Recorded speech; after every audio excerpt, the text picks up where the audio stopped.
Assalamualaikum warahmatullahi wabarakatuh. Saya Alis Rohaini dari program Studi Akuntansi, Fakultas Ekonomi dan Bisnis. Saya kuliah di Universitas Pancasakti Bekasi. Tujuan saya membuat video ini yaitu untuk memenuhi tugas mata kuliah Aspek Hukum dalam Bisnis dengan dosen pengampu Bapak Dermawan.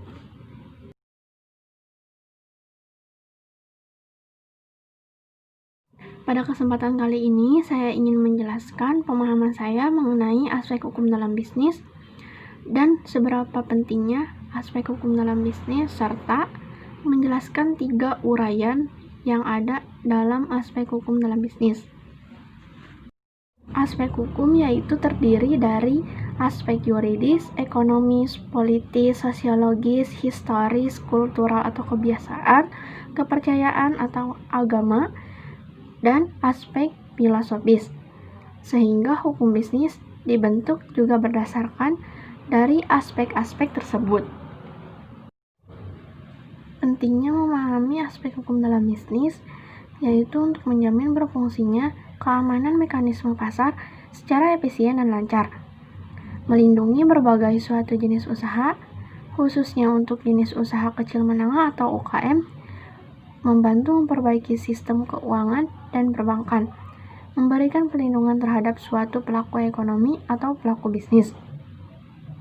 Selain itu, manfaatnya juga ada banyak, yaitu ada 4 poin. Poin yang pertama, manfaatnya yaitu kita dapat mengetahui aturan-aturan hukum yang berlaku dalam perdagangan. Yang kedua, dapat mengetahui dasar-dasar hukum dan mendirikan sebuah perusahaan. Yang ketiga, dapat mengetahui hukum yang berlaku dan dapat menaatinya. Yang keempat, untuk memberikan bekal hukum bagi mahasiswa terutama di bidang ekonomi dan dalam kehidupan sehari-hari.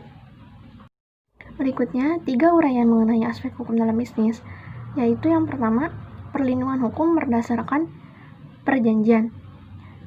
Di sini perlindungan hukum ini ada 3 poin. Poin yang pertama yaitu perlindungan hukum bagi penjual. Dalam perjanjian, penjual berhak untuk memperoleh pembayaran dari pembeli atas produk yang dibeli oleh pembeli. Yang kedua, perlindungan hukum bagi pelanggan. Sebagai pihak pembeli, maka pembeli berhak untuk memperoleh barang sesuai dengan jenis dan spesifikasi yang disepakati. Perlindungan hukum bagi data pribadi. Data pribadi harus dilindungi, mulai dari perolehan, penggunaan, pengolahan, penyebaran, hingga pemusnahan data pribadi. Yang kedua, perlindungan hukum berdasarkan Undang-Undang Perlindungan Konsumen.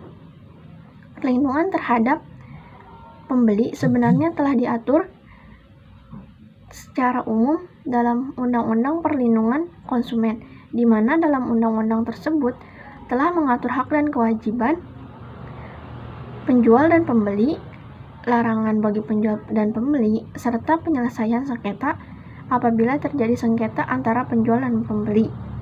Yang ketiga, alat bukti elektronik.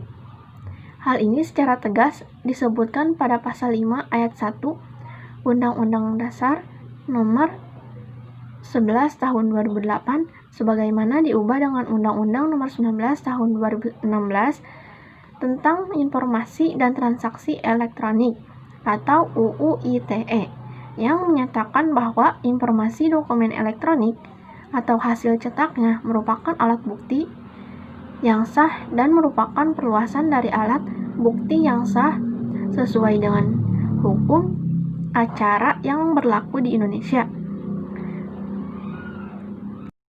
Demikian yang dapat saya sampaikan. Saya ucapkan terima kasih.